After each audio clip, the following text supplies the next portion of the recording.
Hey everybody, this is Anime Schmanime Reviewer here, and I have a special guest with me. We're going to be discussing about the film Transformers 3: Dark of the Moon. And with me is the Phantom Reviewer. What's up, everybody? How you doing, Phantom? I'm alright. A few days off. No, it's my only day off.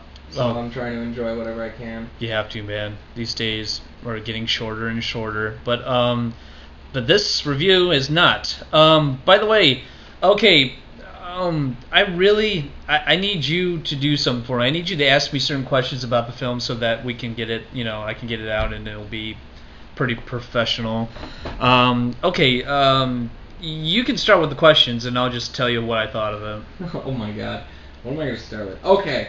First of all, out of all the three movies, which one is your favorite right now? I know this is hypocritical, even though this just came out. I have to say that it was this one because, first off, it kind of tried to take itself seriously.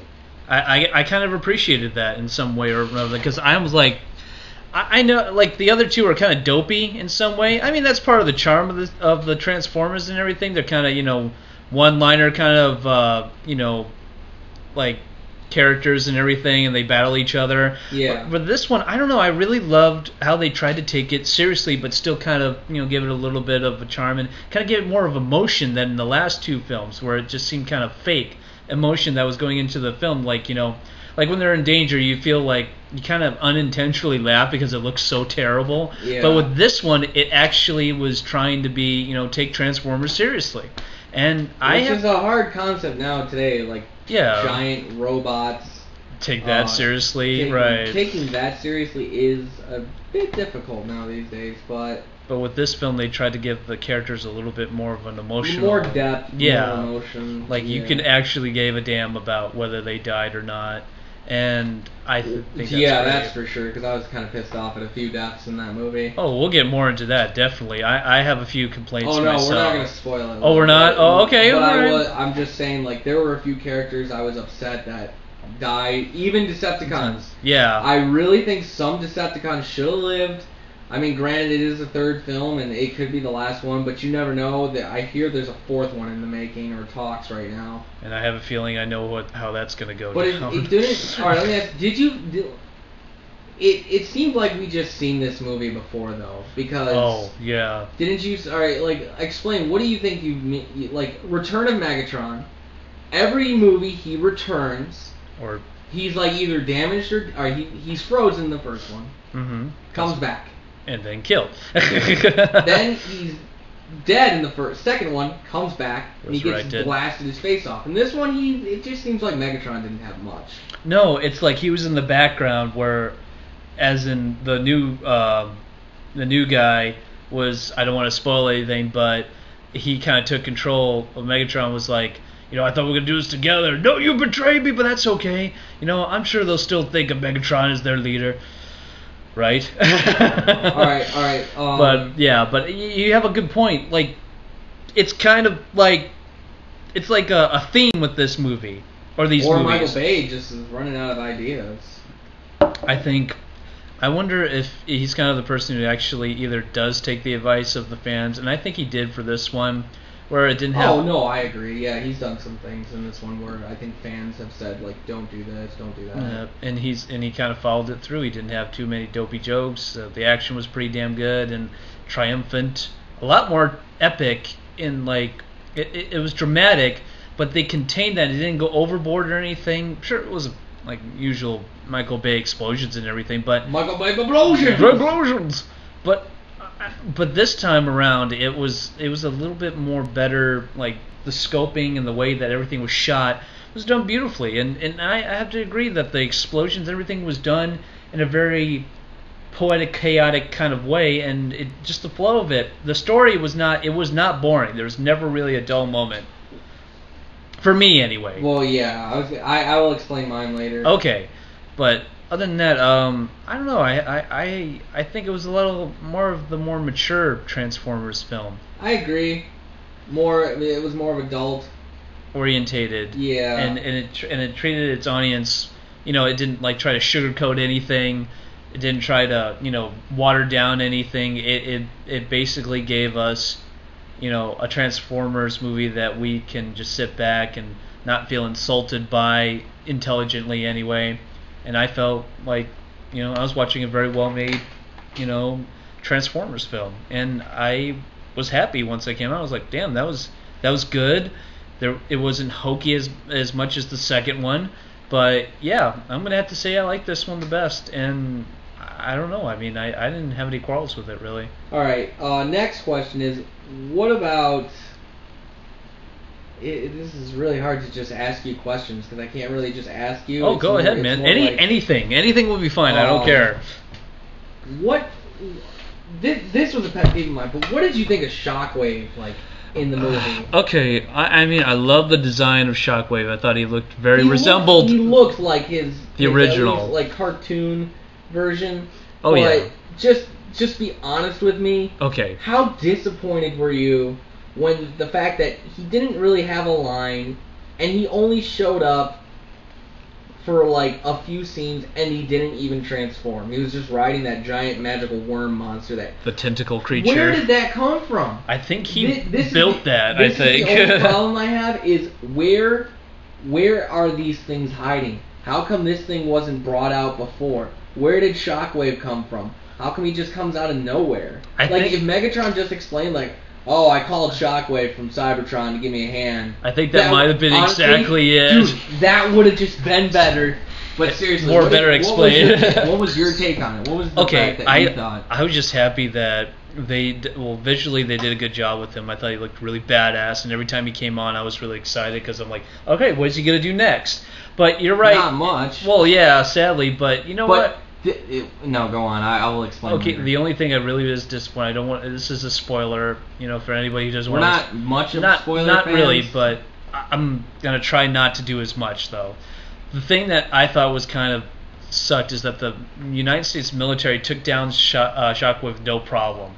Almost. Well, damaged him enough. Yeah, and I will explain why that pissed me off too. I'm like, I know the Transformers. They're supposed to be really.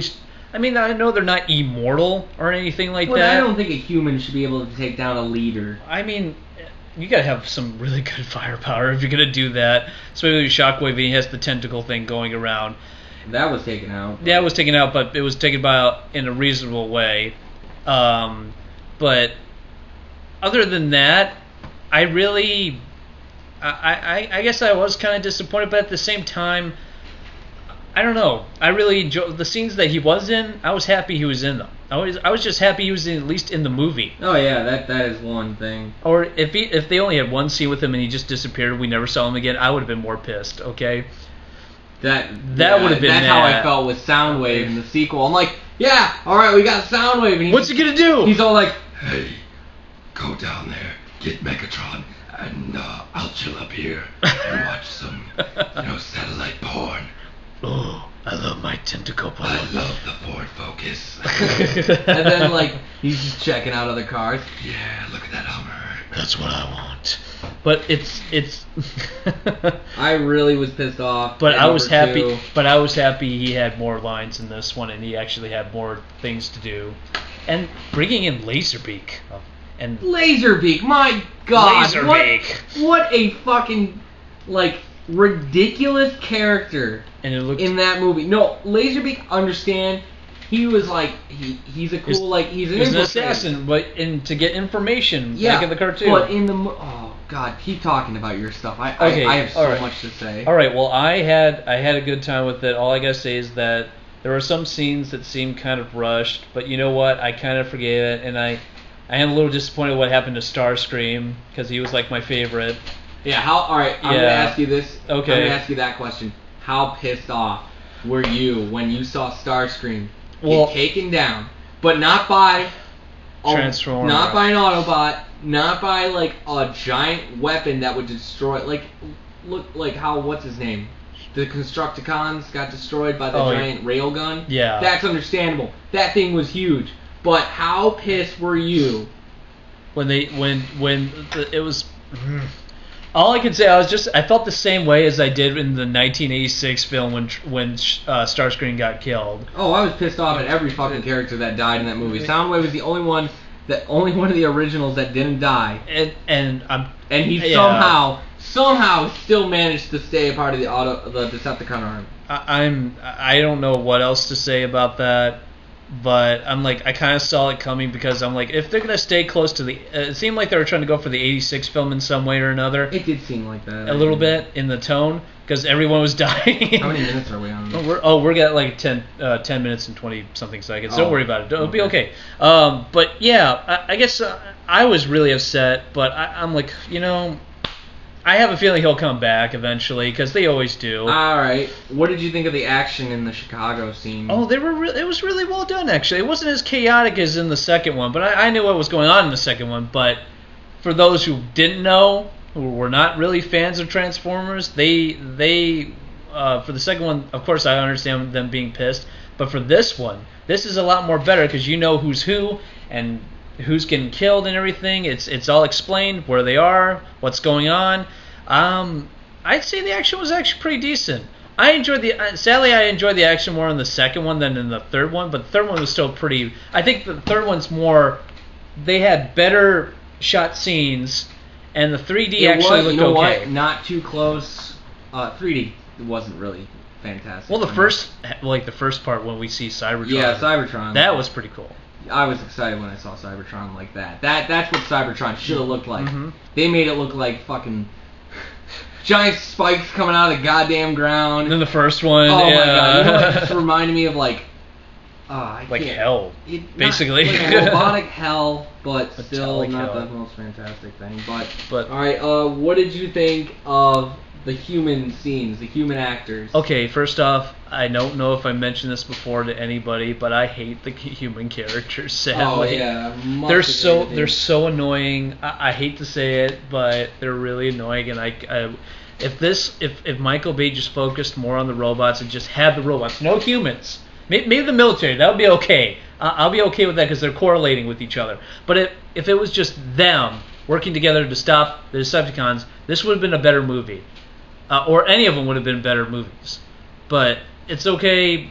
I'll live with it. But they're really irritating. That's all I gotta say. Agree. Yeah. Very irritating. Oh! I'm gonna ask you. I got tons of questions to ask you about the human actors in the next thing. But okay. Well, let's finish up yours. Okay.